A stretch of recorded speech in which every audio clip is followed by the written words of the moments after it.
بالله من الشيطان الرجيم أفلا يتدبرون القرآن ولو كان من عند غير الله لوجدوا فيه اختلافا كثيرا. Respected guests, parents, teachers and dear friends, Assalamu alaikum wa rahmatullahi wa barakatuh. വിശുദ്ധ ഖുർആൻ പഠനത്തിന്റെ പ്രാധാന്യത്തെക്കുറിച്ച് ഏതാനും ചില വാക്കുകളാണ് ഞാൻ നിങ്ങളുടെ മുന്നിൽ പറയാൻ ആഗ്രഹിക്കുന്നത്. സ്വയം ദൈവീകമെന്ന് ആകാശപ്പെടുന്ന ഭൂമിയിലെ ഏക ഗ്രന്ഥം ലോകത്താർക്കും വായിക്കാവുന്ന വിധം എവിടെയും ലഭ്യമാണ്. 1400 വർഷങ്ങൾക്ക് മുന്നേ ഉള്ളതും ഇന്നും വായിക്കപ്പെടാൻ കഴിയുന്നതുമായ ലോകത്തെ ഏക ഗ്രന്ഥം.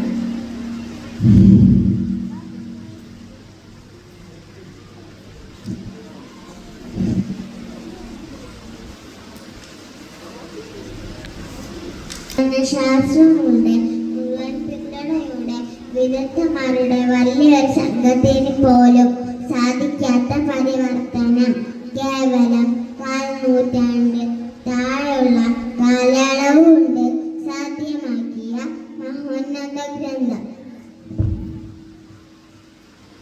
ലളിതമായ പ്രതിപാദന ശൈലി, കാവ്യ ഭംഗിയുള്ള വചനാവൃതങ്ങൾ, രാഗനിബന്ധമായ ഗീതങ്ങൾ, ഉപമകൾ, ചെറുകഥകൾ, സാരോപദേശങ്ങൾ, ശാസന നിരോധങ്ങൾ, ശാസ്ത്രീയ സൂചനകൾ, പ്രവചനങ്ങൾ. ബഹുദൈവ ആരാധന തെറ്റാണെന്ന് ആവർത്തിച്ചുണർത്തുമ്പോഴും ബഹുദൈവ ആരാധനയ്ക്ക് വേണ്ടി നിർമ്മിക്കപ്പെട്ട ആരാധനാലയങ്ങളും സന്യാസി മഠങ്ങളും ഇതര മതസ്ഥരുടെ ആരാധനാലയങ്ങളും സന്ദർശിക്കാൻ വ്യക്തമായിട്ട് തന്നെ നിർദ്ദേശിക്കുന്ന മതേതരത്വത്തിന്റെ മഹനീയത ബോധ്യപ്പെടുത്തുന്ന മഹത്തായ ഗ്രന്ഥം.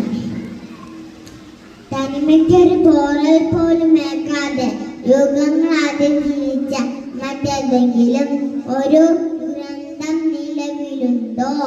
ശാസ്ത്രം ഇപ്പോൾ മാത്രം കണ്ടെത്തുന്ന പ്രാപഞ്ചിക രഹസ്യങ്ങളെ കുറിച്ച് സത്യസന്ധമായി പ്രവചനം നടത്തിയിട്ടുള്ള മറ്റേതെങ്കിലും ഒരു പൗരാണിക ഗ്രന്ഥം നമ്മളുടെ മുന്നിലുണ്ടോ?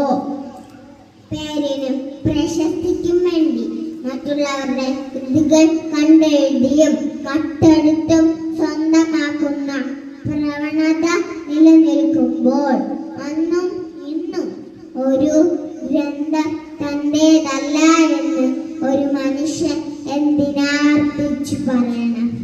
വിശുദ്ധ ഖുർആൻ ദൈവികമാണെന്ന് നമുക്ക് ബോധ്യപ്പെടാൻ ഇതിൽ പരം തെളിവുകൾ ആവശ്യമുണ്ടോ?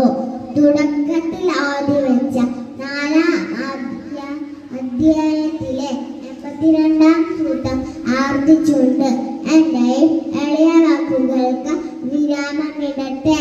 അഫലാ യതദബ്ബറൂനൽ ഖുർആൻ വലൗ കാന മിൻ ഇൻദി ഗൈരില്ലാഹി ലവജദു ഫീഹി ഇഖ്തിലാഫൻ കസീറാ. Then do that nothing about the Quran. If it had been from other than Allah, they would have found much correlation within it. Let's learn, recite, reflect on, and apply the teaching of the Holy Quran to attain Jannah. May Allah guide us to the true path and He may assemble us all in Jannatul Firdaus. Amin. Thank you. Assalamu alaikum wa rahmatullahi wa barakatuh. Up next, Meherin Fatima will present a short recitation with Tajweed rule.